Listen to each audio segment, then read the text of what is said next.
ഒരിക്കലും കുമാരനാശാൻ ശൃംഗാര കവനങ്ങൾ എഴുതിയിട്ടില്ല എന്ന് മാത്രമല്ല, അദ്ദേഹം എഴുതിയിട്ടുള്ളതായി പറയപ്പെടുന്ന ശൃംഗാര കവനങ്ങൾ മിക്കത്, വിശേഷിച്ചും പ്രബോധചന്ദ്രോദയം കൃതിയുടെ വിവർത്തനത്തിലേതാണ്. അങ്ങനെയിരിക്കെ കാവ്യചരിത്രപരമായി ശരിയല്ലാത്ത ഒരു സംഗതി കുമാരനാശാനിലേക്ക് ഇപ്പോഴും ആരോപിക്കുന്നതിനെ എതിർക്കാൻ വേണ്ടിയിട്ടാണ് ശ്രീനാരായണ ഗുരുവിനെ പോലെ തന്നെ കുമാരനാശാനും തൻ്റെ രചനയുടെ ആദ്യകാലങ്ങളിൽ സ്ത്രീകളിൽ നിന്ന് തന്നെ രക്ഷപ്പെടുത്തണേ എന്ന് ഒരു സംയമിയുടെ ഭാഷയിൽ ശങ്കരാചാര്യസ്വാമികളൊക്കെ ആ നിലയിൽ എഴുതിയിട്ടുള്ളത്. പക്ഷെ അങ്ങനെ എഴുതുന്ന കാലത്തെ കുമാരനാശാൻ അങ്ങനെ തന്നെ തുടർന്നിരുന്നുവോ എന്നതൊരു പ്രധാനപ്പെട്ട ചോദ്യമാണ്. അങ്ങനെ തന്നെ തുടർന്നിരുന്നെങ്കിൽ ആശാൻ നളിനി എഴുതുമായിരുന്നു. ഒരു പതിയെ വിവാഹം ചെയ്യുകയും ശയനീയശായിയായ ആ പതി മരിച്ചുപോയതിനു ശേഷം തൻ്റെ പ്രിയപ്പെട്ടവനെ അന്വേഷിച്ച് വനത്തിലേക്ക് പോവുകയും ചെയ്യുന്ന ലീലയെ പറ്റിയിട്ടുള്ള കവനം അദ്ദേഹം എഴുതുമായിരുന്നു. പതിയാൽ ഉപേക്ഷിക്കപ്പെട്ട് വാൽമീകിയുടെ ആശ്രമത്തിൽ കഴിയുമ്പോൾ ആ ആശ്രമത്തിൽ വെച്ച് ഗർഭഭരാവസ്ഥയിൽ, ഒരുപക്ഷെ അത് എല്ലാ സന്യാസിനിമാർക്കും ലഭിക്കുന്ന അവസ്ഥയല്ല, ഗർഭാവസ്ഥയിൽ ദീക്ഷ സ്വീകരിക്കുന്നത് ഇന്ത്യൻ സന്യാസ സമ്പ്രദായത്തിൽ അപൂർവമായൊരു സംഗതിയാണ്. സാധാരണ നല്ല കൊടുത്തുരുണ്ട മനുഷ്യരാണ് ദീക്ഷ സ്വീകരിക്കുക. എന്നിട്ട് അവർ യമിയായി ചിലപ്പോൾ ട്രാൻസ്ഫോം ചെയ്യപ്പെട്ടേക്കാം. ഒരു യമി ചിലപ്പോൾ പ്രാഥമികമായ ചില പരീക്ഷകൾ നടത്തിയിട്ട് തൻ്റെ ഗുരുവിൽ നിന്ന് ദീക്ഷ സ്വീകരിച്ചേക്കാം. പക്ഷെ സീത ദീക്ഷ സ്വീകരിക്കുമ്പോൾ അവൾ ഗർഭിണിയായിരുന്നു, അവളുടെ ഉള്ളിൽ കുഞ്ഞുങ്ങളുണ്ടായിരുന്നു. ആ അവസ്ഥയിൽ സന്യാസം സ്വീകരിച്ച സീത തൻ്റെ പിതാവിൻ്റെ സ്ഥാനത്ത് നിന്ന് വാൽമീകി മഹർഷി തന്നെ സംരക്ഷിക്കുന്നതിനെ കുറിച്ച് ഉള്ള ആലോചനകൾക്കിടയിൽ ഇന്ത്യൻ ഫ്യൂഡലിസത്തിലേക്കും രാജസമ്പ്രദായത്തിലേക്കുമുള്ള അതിശക്തമായ ചാട്ടുളികൾ വീശുന്ന ചിന്താവിഷ്ടയായ സീത ഈ കവന രീതികൾ തുടർന്നു പോയിരുന്നെങ്കിൽ കുമാരനാശാൻ എഴുതുമായിരുന്നു എന്നത് വളരെ പ്രധാനപ്പെട്ട ഒരു ക്വസ്റ്റ്യനാണ്, ഒരു ഗവേഷണ പ്രശ്നം തന്നെയാണ്. കാണപ്പെട്ടുള്ളതറ്റ കണികലൻ കലരും അരും കണ്ടു മറ്റെണ്ണമറ്റ പ്രാണപ്പറ്റു പറ്റി പടരുമൊരു, ഇതൊക്കെയായിരുന്നു ആശാന്റെ ഭാഷ. ഒരു കാലത്ത് വിചിത്ര വിജയമൊക്കെ എഴുതുന്നതിന് തൊട്ടു മുൻപുള്ള കാലത്തെ കുമാരനാശാന്റെ ഭാഷ ഇങ്ങനെയായിരുന്നു. ഇത് നിയോ ക്ലാസിക് പ്രീതിയാണ്. താൻ പഠിച്ചു വന്ന സംസ്കൃത കാവ്യങ്ങളുടെ മണിപ്രവാള ശൈലിയോടുള്ള അദ്ദേഹത്തിന്റെ വിധേയത്വമാണോ, അതല്ല കേരളവർമ്മ വലിയ കോയി തമ്പുരാനെ പോലെയുള്ളവർ എഴുതിയിരുന്ന കവനലീലാപരമായ വാക്യങ്ങളോടുള്ള അദ്ദേഹത്തിന്റെ കൊതിയാണോ, അതല്ലെങ്കിൽ കൊടുങ്ങല്ലൂർ കൊച്ചുണ്ണി തമ്പുരാനെ പോലെയുള്ളവർ എഴുതിയിരുന്ന കൃതികളോടുള്ള അദ്ദേഹത്തിന്റെ ആഭിമുഖ്യമാണോ എന്ന് ആലോചിക്കുമ്പോഴാണ് കുമാരനാശാൻ പിൽക്കാലത്ത് എഴുതിയിട്ടുള്ള കാവ്യഭാഷകൾ നമ്മളെ വല്ലാതെ ആകർഷിക്കുന്നത്. വിശേഷിച്ചും ഇങ്ങനെയൊക്കെ എഴുതിയിരുന്ന കുമാരനാശാനാണ് മാനസം ഭവദംഘ്രി പങ്കജ ധ്യാനധാര ഇടായികയായി ദീനയായി ഗതി തടഞ്ഞു വേനലിൽ ശ്വാനയാം തടിനി പോലെ തന്വിയാണ് എന്ന് ഓജസ്സുള്ള ഭാഷയിലേക്ക് വരുന്നത്. കാവ്യ ഗുണങ്ങൾ എന്ന് പറയുന്നവ വാസ്തവങ്ങളാണെങ്കിൽ കവിതയ്ക്ക് തേജസ്സുണ്ട്, കവിതയ്ക്ക് സ്നിഗ്ധതയുണ്ട്, കവിതയ്ക്ക് സ്നേഹത്തെ ഉൾക്കൊള്ളാൻ പറ്റും. കവിത ഒരു ചെടി പോലെ ഫോട്ടോസിന്തസിസ് നടത്തുന്നതാണ്.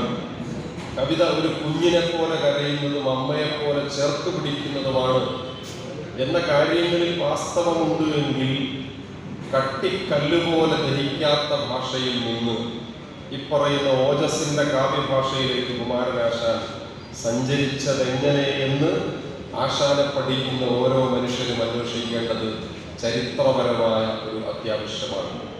അതിന് സഹായകരമായവ മാത്രമാണ് ആശാൻ പഠനകൃതികൾ.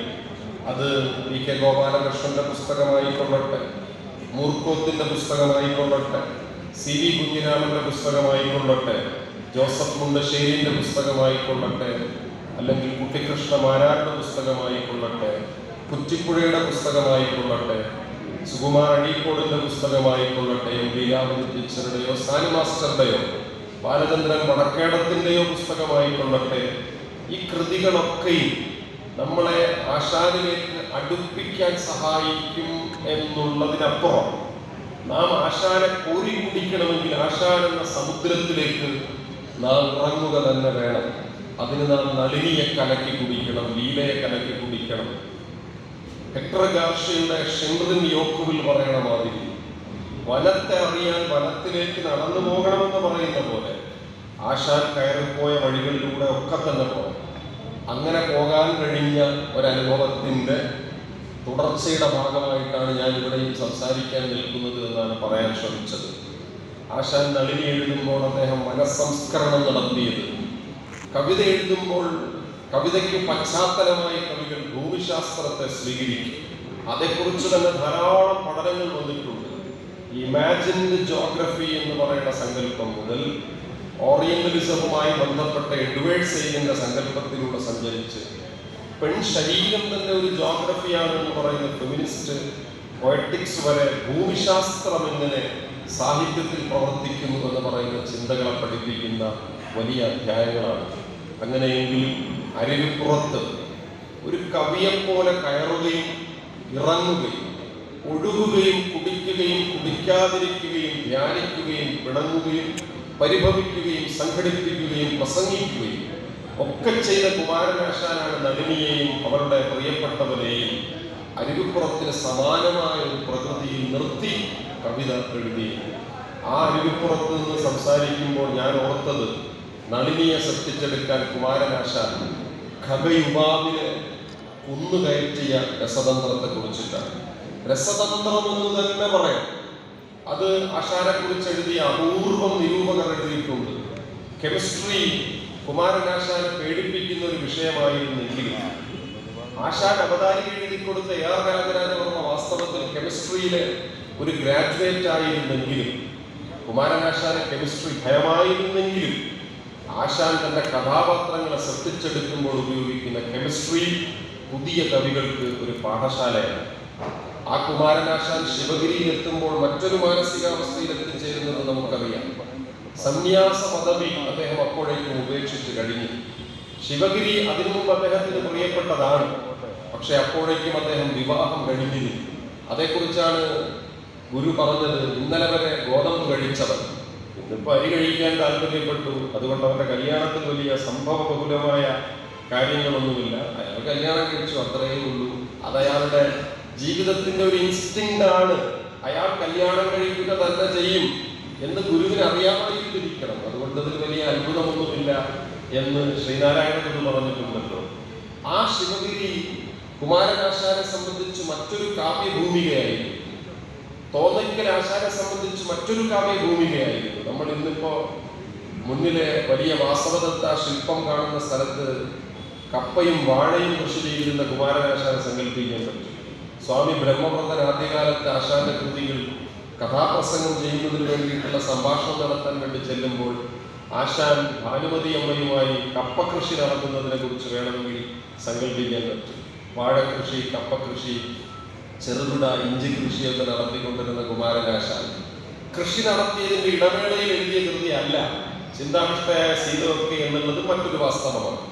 ഇയാൾ കേരളം മുഴുവൻ നടന്ന് ക്ലേശിച്ച് ഈഴവ റെഗുലേഷൻ പോലെയുള്ള പ്രക്രിയകളുടെ വലിയ ആദ്യകാല സംഘാടകനായി ജാതി സെൻസസ് ഒക്കെ നടത്തി പ്രസംഗിച്ച് വിവേകോദയത്തിന്റെ കമ്പോസിറ്റർമാരുമായി തർക്കിച്ച് വിവേകോദയത്തിന് വേണ്ടി മുഖപ്രസംഗം എഴുതി നടക്കുന്ന കാലത്ത് എല്ലാ പണിയും കഴിഞ്ഞ് രാത്രി വീട്ടിലെത്തുമ്പോൾ കുഞ്ഞുങ്ങൾ പ്രഭാകരനും അവന്റെ അനുജനും കിടന്നുറങ്ങുന്ന റൂമപ്പുറത്ത് ഭാനുമതി അമ്മ കിടക്കുന്ന റൂമതിനടുത്ത് ആശാൻ ആ വെള്ളി വെളിച്ചത്തിൽ എണീറ്റിരുന്ന് ഉറക്കത്തെ കുറച്ചു കളഞ്ഞിട്ട് ഗാഠനിദ്രയിൽ പ്രീതിയുള്ള ഈ കുമാരനാശാൻ എഴുതി കൂട്ടിയ കൃതികളാണ് ചിന്താവിഷ്ടയായ സീത അടക്കമുള്ളത്. ടോണി മോറിസൺ കുഞ്ഞിനെ തൊട്ടിലാട്ടി എഴുതുന്നത് പോലെ ഒരുപക്ഷെ നിങ്ങൾ എൻ്റെ ചുണ്ടിൽ നിന്ന് കേൾക്കുന്നത് വിറയാർന്ന ശബ്ദങ്ങളായിരിക്കാം. പക്ഷെ എൻ്റെ ശബ്ദം എൻ്റെ മാക്സിമം എനർജിയെ സംഭരിക്കാനുള്ള എൻ്റെ പരിശ്രമമാണെന്ന് പറയുന്നത് പോലെ കുമാരനാശാൻ കുഞ്ഞുങ്ങൾ ഉറങ്ങുമ്പോൾ പുറത്തിരുന്ന് ലീലയെ സൃഷ്ടിക്കുകയായി. അദ്ദേഹം ദുരവസ്ഥയെ സൃഷ്ടിക്കുകയായി. അദ്ദേഹം ചണ്ഡാല ഭിക്ഷുകിയെ സൃഷ്ടിക്കുകയായി. ഈ സൃഷ്ടി പ്രക്രിയ കുമാരനാശാന്റെ എഴുത്തുമുറി എന്ന സങ്കല്പത്തിലേക്കും നമ്മളെ കൊണ്ടുപോകും. നാം വാസ്തവത്തിൽ എഴുത്തുകാരെ പഠിക്കേണ്ടത് അവരുടെ മരിച്ചുപോയ ടെക്സ്റ്റുകളിൽ നിന്ന് മാത്രമല്ല. ബുക്കുകൾ അല്ല എഴുത്തുകാർ എന്ന് പറയുന്ന അനേകം ഇന്റർവ്യൂകളുണ്ട്. ഒരുപക്ഷെ പാരീസ് റിവ്യൂവിന്റെ പ്രസിദ്ധമായ ഇന്റർവ്യൂകൾ. ആ ഇന്റർവ്യൂവിലെയാണ് ഗുന്തർ ഗ്രാസിനെ ഞാൻ എന്റെ പ്രിയപ്പെട്ട എഴുത്തുകാരിൽ ഒരാളായി സ്വീകരിക്കുന്നത്. ആ ഇന്റർവ്യൂകളെല്ലാം തുടങ്ങുന്നത് എഴുത്തുകാരുടെ വർക്ക്ഷോപ്പ് എന്ന് പറയുന്ന സങ്കല്പത്തിൽ നിന്നാണ്. ഇയാൾ എഴുതുമ്പോൾ ഇയാൾ ഡിക്ഷണറിയിലേക്ക് അറിയാതെ കൈകൾ നീട്ടുന്നു എന്ന് ഹെമിംഗ്വേനെ കുറിച്ച് പാരീസ് റിവ്യൂവിന്റെ ഇന്റർവ്യൂവിൽ നമുക്ക് കാണാം. 2 or 3 ഡിക്ഷണറികൾ ഈ എഴുത്തുകാരന്റെ എഴുത്തുമേശയുടെ മുകളിൽ അയാൾ വെച്ചിരിക്കുന്നു. ഒരു വാക്കിനെ കുറിച്ച് സന്ദേഹമുണ്ടാകുമ്പോൾ അയാൾക്ക് പ്രിയപ്പെട്ട ഒരു തെസോറസിലേക്ക് കൈ നീട്ടുന്നു. അരുമാനൂർ ജയകുമാർ സാറിനെ പോലെയുള്ള അത്ഭുതകരമായ പുസ്തകങ്ങളിൽ പര്യവേഷണം നടത്തുന്ന മനുഷ്യരുടെ അവർക്കൊക്കെ ഈ അനുഭവം അറിയാം. ശ്രീനാരായണ ഗുരുവിന്റെ വിവരണാത്മക ഗ്രന്ഥസൂചി തയ്യാറാക്കുമ്പോൾ അദ്ദേഹവും സുരേഷ് സാറും കൂടി കുമാരനാശാനെ ഉഴുതുമറിക്കുന്നത് എനിക്ക് കാണാൻ പറ്റും.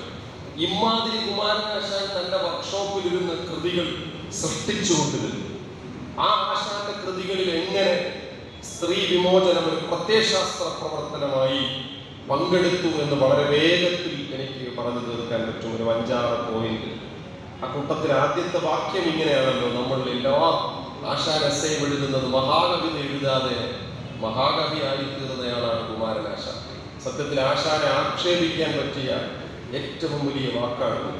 ആശാൻ ഒരു മഹാകവിത എഴുതിയിരുന്നെങ്കിൽ മഹാകവി കുമാരനാശാൻ എന്ന് നമ്മൾ പറയുകയും ആശാനെ കുറിച്ചിട്ടുള്ള എസ്സേ ഇന്ന മഹാകവിത എഴുതിയതിന്റെ പേരിൽ മഹാകവിയായി തീർന്ന കുമാരനാശാൻ എന്ന് മാറ്റുകയും ചെയ്യുന്നതാണ്. ഇതിൽ പരം ഒരു തെമ്മാടിത്തരം നമുക്ക് ആശാനോട് ചെയ്യാനില്ല. അങ്ങനെയെങ്കിൽ മഹാകവിത എഴുതിയ വള്ളത്തോളിനെ പറ്റി എന്തായിരുന്നു കുമാരനാശാന്റെ അഭിപ്രായം?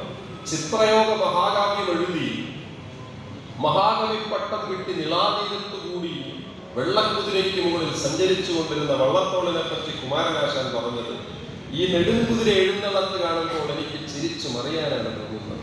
ഇമാതിരി കൃതികൾ കൊണ്ട് മലയാള ഭാഷയ്ക്ക് ഇനി എന്ത് ഭൂഷണമാണ് വരാനുള്ളത്? ചിത്രയോഗ മഹാകാവ്യത്തിലെ സർഗബന്ധോ മഹാകാവ്യം ഉച്ചതേ മത്സ്യ ലക്ഷണമൊക്കെ കാണുമ്പോൾ വലിയ ഉത്സവങ്ങളിലെ നെടുംകുതിര എഴുന്നള്ളത്തിനെയാണ് എനിക്ക് ഓർമ്മ വരുന്നത്. ഇതൊന്നും ആരെയും സ്പർശിക്കുന്നില്ല. മൃതനായി പോയ പോരാളിയുടെ കയ്യിലെ ധനുസ് പോലെ പോലും, ഇത് KPM കേസരി ആക്ഷേപിച്ച വാക്കാണ്. ഋഗ്വേദത്തിലെ ഒരു ഭാഗമാണത്. മൃതനായി പോയ ക്ഷത്രിയന്റെ കയ്യിലെ ധനുസ് പോലെയാണ് കേസരിയുടെ ചിന്തകൾ എന്നാണ് KPM പറഞ്ഞത്. മൃതനായി പോയ ക്ഷത്രിയന്റെ കയ്യിലെ ധനുസ് പോലെ പോലും കുമാരനാശാൻ പറയുന്നത് മഹാകാവ്യങ്ങൾ വായനക്കാരെ സ്പർശിക്കാത്ത ഇക്കാലത്ത് ഈ ചിത്രയോഗം പോലെയുള്ള പൊട്ടകാവ്യങ്ങൾ എഴുതിയിട്ട് വള്ളത്തോടിന് എന്ത് മഹത്വമാണ് വരാനുള്ളതെന്ന് വിവേകോദയത്തിൽ അദ്ദേഹം എഴുതിയിട്ടുണ്ട്. വി ഉണ്ണികൃഷ്ണൻ നായർ അതിനൊരു മറു കൃതി എഴുതിയിട്ടുണ്ടെങ്കിലും ആശാൻ എഴുതിയ ഈ ആക്ഷേപം വള്ളത്തോടിന് സഹായകരമായി തീർന്നു എന്നുള്ളതാണ് പ്രധാനപ്പെട്ട കാര്യം. ആശാൻ അടിച്ച ഈ അടി തന്റെ കവിതയുടെ പുറം കൊണ്ട് ഏറ്റുവാങ്ങിയിട്ട് വള്ളത്തോൾ അതോടുകൂടി മഹാകാവ്യ പരിപാടി അവസാനിപ്പിച്ചു. അതിനുശേഷമാണ് വള്ളത്തോൾ ബന്ധനസ്ഥനായ അനിരുദ്ധനും ബധിരവിലാപം നാം ഇന്നറിയുന്ന പ്രിയപ്പെട്ട ഖണ്ഡകാവ്യങ്ങളിലേക്ക് വള്ളത്തോൾ എത്തിച്ചേരുന്നത്. ഈ അർത്ഥത്തിൽ ആശാൻ ഒരു മികച്ച വിമർശകൻ കൂടിയായിരുന്നു. ഉള്ളൂരിന്റെ ഉമാകേരളത്തെ കുറിച്ച്, മുലൂരിന്റെ ഓരോരോ കൃതികളെ കുറിച്ചും വിവേകോദയത്തിൽ എഴുതിയിരുന്ന ആശാനെ കുറിച്ച് നമുക്ക് ബഹുമാനം തോന്നും. മുലൂർ ആശാന് വളരെ പ്രിയപ്പെട്ട ഒരു SNDP നേതാവ് കൂടിയാണ്. SNDP നേതാവായതുകൊണ്ട് പിന്നെ മുലൂരിന്റെ കൃതി അങ്ങ് പുകഴ്ത്തിയേക്കാം എന്നുള്ളതല്ല ആശാന്റെ പക്ഷം. മുലൂരിന്റെ പല കൃതികളും എഴുതാതിരുന്നിരുന്നെങ്കിൽ മുലൂരിന് കുറെ കൂടി പ്രസിദ്ധി കൊടുക്കുമായിരുന്നു എന്ന് ആശാൻ കൃത്യമായി തന്നെ പറഞ്ഞിട്ടുള്ളത് വായിക്കുമ്പോൾ M. കൃഷ്ണൻ നായർക്ക് പിൽക്കാലത്ത് സാഹിത്യപാരഫലത്തിന് മാതൃകയായി തീർന്നത് ആര് എന്ന ചോദ്യത്തിന് വേണമെങ്കിൽ നമുക്ക് പറയാം കുമാരനാശാനല്ലേ എന്ന് തോന്നിക്കാവുന്ന തരത്തിൽ കഠിനമായ പദാവലികൾ കൊണ്ട് ഖണ്ഡകാവ്യങ്ങൾ രചിച്ച ഈ കുമാരനാശാനെ മഹാകവിത എഴുതാതെ മഹാകവിയായി എന്ന് പറയുന്നത് ആശാന സത്യത്തിൽ ഒരു ആക്ഷേപമാണ്. നമ്മൾ റിലേഷണൽ എസ്തെറ്റിക്സ് എന്നും ഫെമിനിസ്റ്റ് പോയറ്റിക്സ് എന്നും പറയുന്ന തത്വചിന്ത വെച്ച് പരിശോധിച്ചാൽ എന്താണ് ഈ മഹാകാവ്യം? മഹാകാവ്യം എന്നുള്ളത് വിതുരാധിപത്യ ക്രമത്തിന്റെ കാവ്യ ശരീരങ്ങളാണ്. ഒരുപക്ഷെ അതിന് ഒരു നിർവചനം എഴുതുന്ന കാലത്ത് തന്നെ ദണ്ഡി വിറച്ചു പോയിരിക്കണം. മഹാകാവ്യങ്ങൾക്ക് ലക്ഷണം എഴുതുമ്പോൾ അദ്ദേഹത്തിന്റെ മുന്നിൽ കാളിദാസന്റെ കുമാരസംഭവം പോലെയുള്ള കൃതികൾ ഉണ്ടായിരുന്നിരിക്കണം. പക്ഷെ കാളിദാസനെ പോലെയുള്ളവർ കാളിദാസ കാലത്തിരുന്ന് എഴുതിയ മഹാകാവ്യങ്ങൾ അക്കാലത്തിന്റെ കൃതികളാണെന്നത് ശരി തന്നെ. അവയ്ക്ക് ഇക്കാലത്ത് എന്താണ് പ്രസക്തി എന്ന് ദണ്ഡിയും ഒരുപക്ഷെ നിർവചനം എഴുതുമ്പോൾ ചിന്തിച്ചു പോയിരിക്കണം. അത് സാക്ഷാൽ വിതുരാധിപത്യ ക്രമത്തിന്റെ ആണാധിപത്യത്തിന്റെ കാവ്യ ശരീരങ്ങളാണ്. അതുകൊണ്ട് ഈ ആണാധിപത്യ കാവ്യങ്ങളിലൂടെ നമുക്ക് സ്നേഹത്തെ ആവിഷ്കരിക്കാൻ പറ്റില്ല. ഈ ആണാധിപത്യ സാഹിത്യക്രമത്തിലൂടെ നമുക്ക് വർഗബോധത്തെ ആവിഷ്കരിക്കാൻ പറ്റില്ല. ഈ മഹാകാവ്യങ്ങളിലൂടെ നമുക്ക് സ്വാതന്ത്ര്യത്തിന്റെ കാവ്യലീല നടത്താൻ പറ്റില്ല. ഈ മഹാകാവ്യങ്ങളിലൂടെ നമുക്ക് പ്രകൃതിയെ സൂക്ഷ്മമായി തൊടാൻ പറ്റില്ല എന്നറിയാവുന്ന കുമാരനാശാൻ സംസ്കൃതത്തിലെ വിഖ്യാത കാവ്യങ്ങളെ അനുകരിക്കുന്ന വളരെ ദുർബലമായ കാവ്യബോധത്തിന് മലയാള കവിതയെ ഒരിക്കലും മുന്നോട്ട് നയിക്കാൻ കഴിയില്ല എന്നെഴുതി വെച്ചത് താൻ മഹാകാവ്യത്തിന്റെ ആളല്ല എന്ന് പറയാൻ വേണ്ടിയിട്ടാണ്.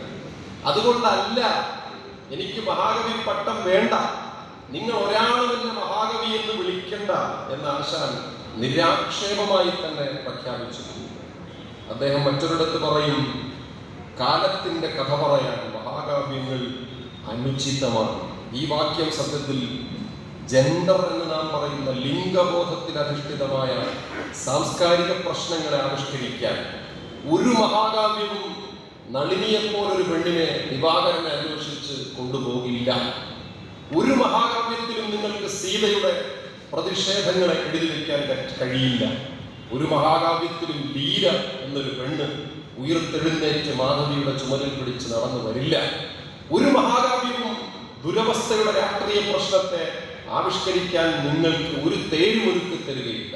ഒരു മഹാകാവ്യവും വാസവദത്ത് വെട്ടിപ്പിളർന്ന ശ്മശാനത്തിൽ കിടക്കുമ്പോൾ അവളുടെ ചുണ്ടത്തിലേക്ക്, അവളുടെ ചെവിയിലേക്ക്, മുറിഞ്ഞുപോയ നാസികയുടെ ചോരമണത്തിലേക്ക് ഒരു ഉപഗുപ്തന്റെയും ചുണ്ടിനെ ചേർത്ത് വയ്ക്കുകയില്ല എന്നറിയാവുന്ന കുമാരനാശാൻ പ്രണയപരവശ് ശുഭം നിനക്കുണരുക ഉണ്ടൊരു ദിക്കിൽ നിന്നുറിയും എന്ന മാധവിയെ കൊണ്ട് പറയിച്ചു.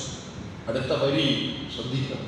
ആശാനെ വായിക്കുമ്പോൾ നമ്മൾ ഓരോ വാക്കിലൂടെയും ആശാനെ തൊടാൻ പറ്റും. Gunavathi comma, Gunavathi comma. പലപ്പോഴും ഈ കോമയും വരയും ഇട്ടില്ലെങ്കിൽ ആശാൻ കവിത തലങ്ങും വിലങ്ങും നമുക്ക് പണി തരും. ആ പുഷ്പമേ അധിക തുങ്കപദത്തിൽ എത്ര ശോഭിച്ചിരുന്ന രാജ്ഞി കടക്കയെ നീ എന്നൊക്കെ ശ്ലോകം ചൊല്ലി വരുമ്പോൾ അത് അന്വയിക്കുന്നിടത്ത് ഈ വരിയും കുത്തും കോമയൊക്കെ നമ്മളെ ചതിക്കും. അതുകൊണ്ട് ഗുരു തന്നെ അദ്ദേഹത്തിന്റെ ഗ്രാമവൃക്ഷത്തിലെ കുയിലിൽ പാടിയതാരാണ്? നീണാളാണോ അതല്ല കുയിലാണോ എന്ന് ചോദിച്ചിട്ടുണ്ട്. നീണാള് കഴിഞ്ഞിട്ട് കോമ വേണോ കോമ വേണ്ടയോ? അന്വയിക്കുമ്പോൾ പോലും സൂക്ഷ്മത എന്നുള്ളത് ഒരു പൊയറ്റിക് ഇന്റലിജൻസിന്റെ ഭാഗമാണെങ്കിൽ ഗുണവതി നെടുമോഹനിദ്ര വിട്ടുണരുക ഞാൻ സഖി നിന്റെ മാധവി. അവളോട് പറയണത് നീ മോഹനിദ്ര വിട്ടുണരുക എന്നല്ല, നിദ്ര വിട്ടുണരുക എന്നല്ല, നെടുമോഹനിദ്ര വിട്ടുണരുക എന്നാണ്. ഈ നെടുമോഹനിദ്ര എന്ന് പറയുന്ന പ്രയോഗം ഒരു മനഃശാസ്ത്രപരമായ പ്രയോഗമാണ്. ഞാൻ ഇന്നിപ്പോ ഉച്ചയ്ക്കൊന്ന് ഉറങ്ങി 20 മിനിറ്റ്, അല്ലെങ്കിൽ എന്റെ പ്രസംഗം കേൾക്കുമ്പോൾ ഈ കൂട്ടത്തിലാണെങ്കിലും ഒരാളൊന്ന് ഉറങ്ങി, അത് സത്യത്തിൽ എനിക്ക് സന്തോഷകരമായ കാര്യമാണ്. പകൽ എന്ത് സംഭവിച്ചാലും അതെന്നെ ബാധിക്കില്ല എന്ന് പറയണ ഒരു നിദ്രയുണ്ടല്ലോ, ആ നിദ്രയാണ് നെടുമോഹ നിദ്ര.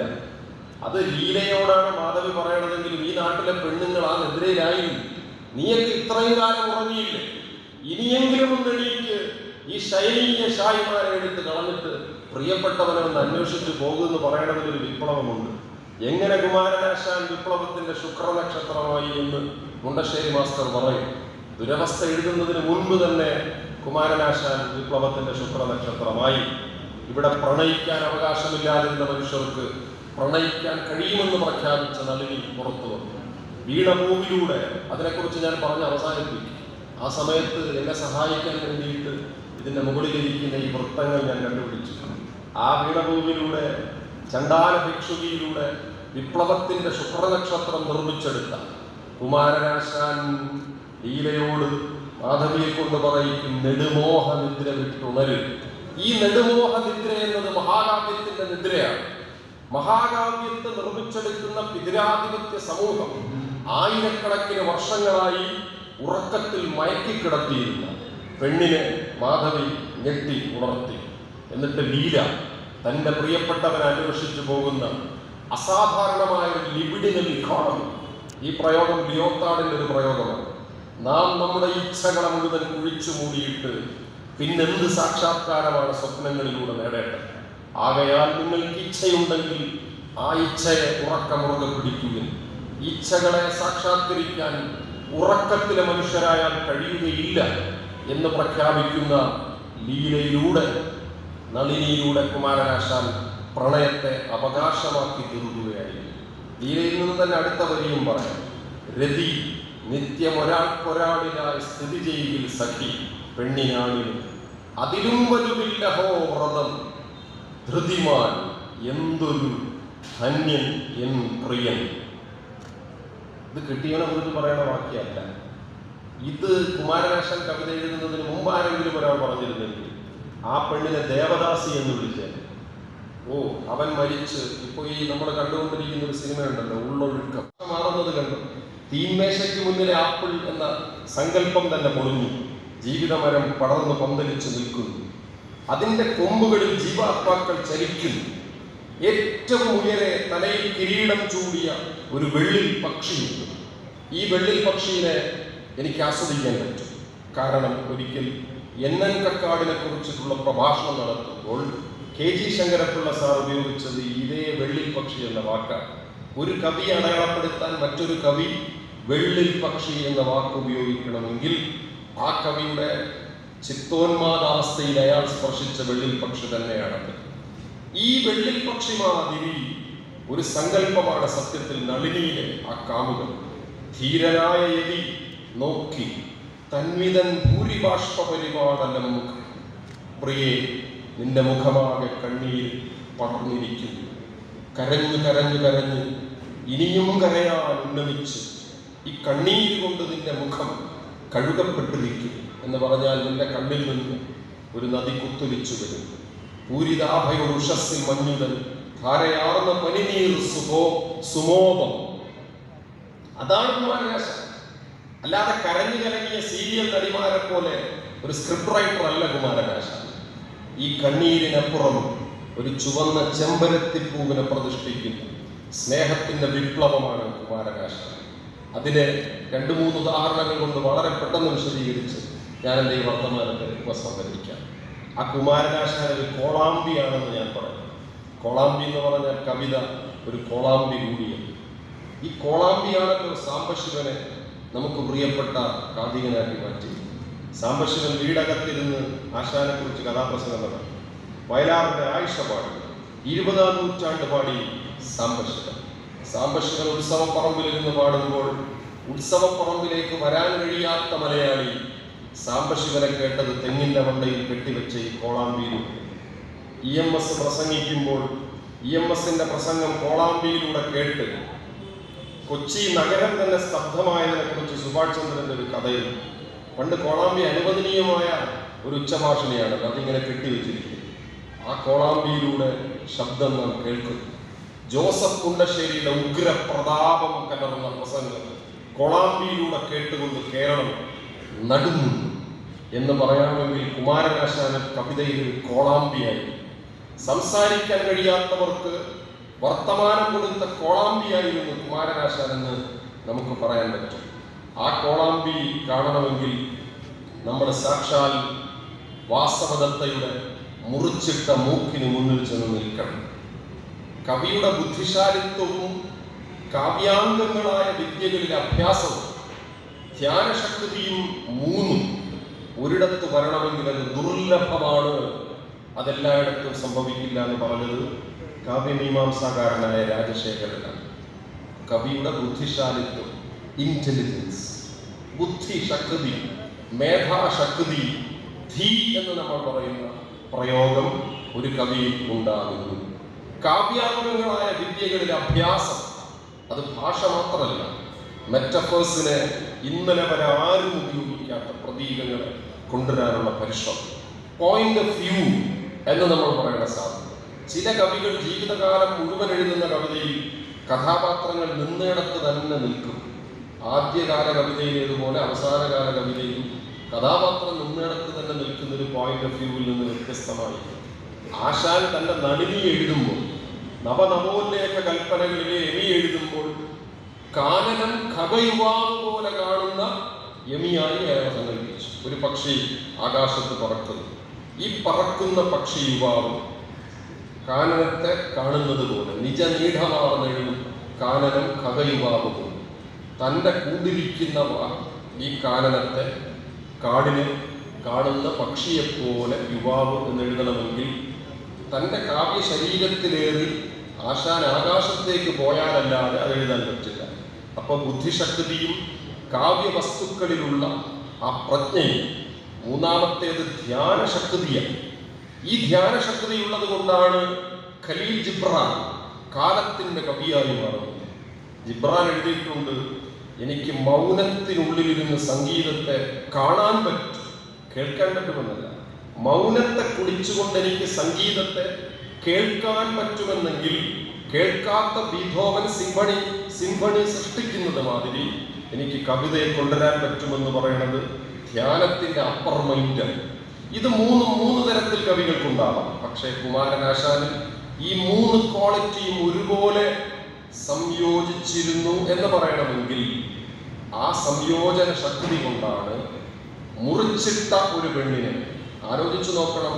ഇപ്പോഴും നമ്മുടെ കാവ്യവായനയിൽ വാസവദത്ത ഗണികയാണ്. നാം വാസവദത്തയോട് നീതി പുലർത്തുന്നില്ല.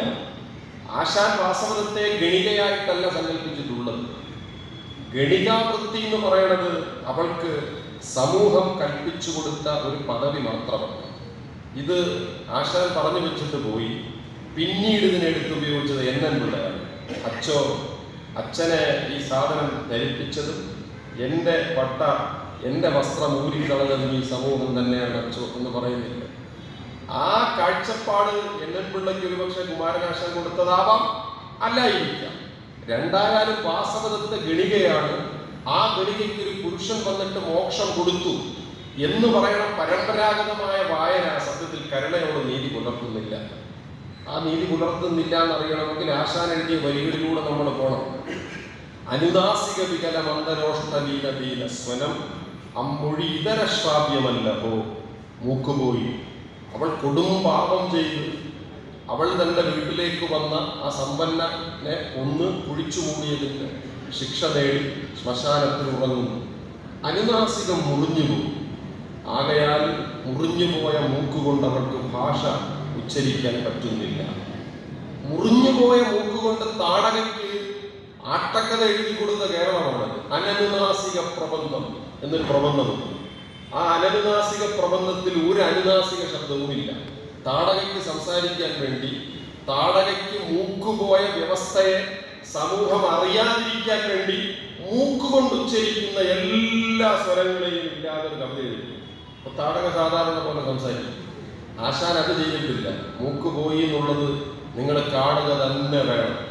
എങ്ങനെ ഇവൾക്ക് മൂക്കുപോയി എന്നറിയാം. അനുകമ്പ കലർന്നതിഷ്ടാപകൻ ശ്രമിക്കൂ, നമുക്കനുമിക്കാം അവനോതും ഉത്തരങ്ങളാൽ. ഇങ്ങനെ 2 വരി. നമുക്ക് അവൾ പറയുന്നത് എന്തെന്ന് കൃത്യമാവുന്നില്ല. പക്ഷെ അവൻ എന്താണ് പറയുന്നതെന്ന് അവൻ പറയുന്ന മറുപടിയിൽ നിന്ന് നമുക്ക് മനസ്സിലാക്കാം. എന്നിട്ട് ആശാൻ ഒരു കോളാമ്പി എടുത്തു കേൾക്കാൻ. നിങ്ങൾ കേൾക്കുന്നുണ്ടോ? ആ കേൾവിയിലാണ് അവൾ മുൻപ് പറഞ്ഞ ഒരു വാക്യം നമ്മുടെ മനസ്സിൽ വരുന്നത്. അർത്ഥഭാണ്ഡങ്ങൾ തൻ കനം കുറഞ്ഞു പോകുന്നത് ഒഴി ഇത്തനുകാന്തിതൻ വിലയിടിഞ്ഞിടുന്നു. വ്യർത്ഥമായി തോന്നുന്നു കഷ്ടം അവൻ കാണാതിരിക്കുന്ന നൃത്ത ഗീതാദികളിലെ നൈപുണികൾ. ഇതിനെ നമ്മുടെ പരമ്പരാഗത കാവ്യ സൗന്ദര്യശാസ്ത്രം വിശദീകരിക്കുന്നത് അവൾ ഇങ്ങനെ കാമം കൊണ്ട് ജ്വലിച്ചു നിൽക്കുകയാണ്, ഒരു ആണൊരുത്തനെ കാണാത്തത്. അങ്ങനെ ഇരിക്കുമ്പോൾ ഒരു ഉപഗുപ്തൻ വരുന്നു, സുന്ദരനാണ്.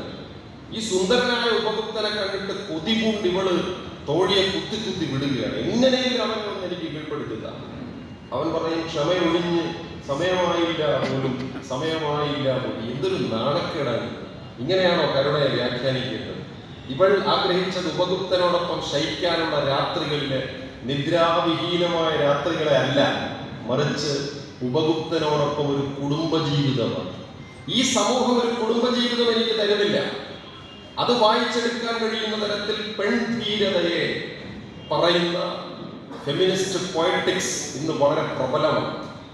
പെൺശരീരതയെ വിധി എന്ന് കരുതുന്ന പഴയ അടഞ്ഞ സമൂഹത്തെക്കുറിച്ച് എഡ്രിയൻ റീച്ച് ഒരുപാട് എഴുതിയിട്ടുണ്ട്.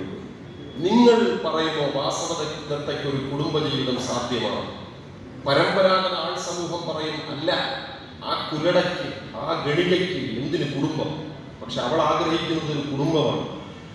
എൻ്റെ നൃത്തങ്ങളെ, എൻ്റെ ഗീതങ്ങളെ കേൾക്കാൻ അവൻ വരാത്തതെന്ത് എന്ന് പറയുന്ന ഈ സർഗാത്മകതയെ കുമാരനാശാൻ ആവിഷ്കരിച്ചു വെച്ചിട്ടും നാം ഇന്നും കുമാരനാശാനെ ഒരു ഗണികാകാവ്യം എഴുതിയ, പെണ്ണിന് ആണിനാൽ നിർവ്വാണം കൊടുത്ത ഒരാളാണെന്ന് പറയുമ്പോൾ കുമാരനാശാന്റെ കാവ്യബോധം നമ്മളോട് യോജിക്കുക ഇല്ല. ഞാൻ നിങ്ങളോട് പറഞ്ഞല്ലോ, ഞാൻ ചുരുക്കം നോക്ക്. വിസിനീതന്തു മരീചികേശനായ രസിതസ്മിതനായ ചന്ദ്രിക ഹസിതസ്നാദ മൃഗാംഗ ഗൈരുണ. അച്ഛാ, ഞാൻ വിടവാങ്ങുകയാണ് കേട്ടോ എന്ന് ജനകനോട് യാത്ര ചോദിക്കുന്ന സീത. കുട്ടിക്കാലത്ത് ജനകപിതാവിൻ്റെ നരവീഴാത്ത താടിയെ പിടിച്ചു നിന്ന കാലങ്ങളെ ഓർത്തുകൊണ്ട്, അപ്പാ, ഇപ്പോൾ നിന്റെ മുടിയെല്ലാം നരച്ചുപോയല്ലോ. വിസിനീതന്തു മരീചികേശനായി. കുമാരൻ എല്ലാ കാലവും ജലം അത്രമേൽ പ്രിയപ്പെട്ട ഒരു കാവ്യവസ്തു തന്നെയായിരുന്നു. ആ ജലം ഉപയോഗിച്ചുകൊണ്ടാണ് അദ്ദേഹം മലയാള കവിതയിലെ ഏറ്റവും വലിയ സ്ത്രീയെ നിർമ്മിച്ചെടുത്തത്. ആ സ്ത്രീയെയും മാതങ്കിയെയും നിങ്ങൾക്ക് ഏതാനും നിമിഷങ്ങൾക്കുള്ളിൽ ഇവിടെ കാണാൻ പറ്റും. അതെത്ര കണ്ട് നാം നമ്മുടെ മനസ്സിനെ സ്ഫുടം ചെയ്യുമെന്നുള്ള കാര്യത്തിൽ സന്ദേഹമുണ്ടെങ്കിലും വരും കാലത്തെ ഭീഷണികളെ നേരിടാൻ പറ്റുന്ന കാവ്യവസ്തുക്കൾ കുമാരനാശാന്റെ കവിതകളിൽ മുച്ചൂടും അടുക്കി അടുക്കി വെച്ചിട്ടുണ്ട് എന്ന് തന്നെയാണ് ഞാൻ വിശ്വസിക്കുന്നത്. തീർച്ചയായും ദീർഘമായി സംസാരിക്കാൻ പറ്റുന്ന ഒരു വിഷയമാണ് കുമാരനാശാന്റെ സ്ത്രീ വിമോചനം എന്ന സങ്കല്പമെങ്കിലും നാം നമ്മുടെ കാവ്യശില്പത്തിലേക്ക് പ്രവേശിക്കേണ്ടതുണ്ട് എന്നുള്ളത് കൊണ്ട് ഞാൻ എൻ്റെ വർത്തമാനത്തെ ഉപസംഹരിക്കുന്നു.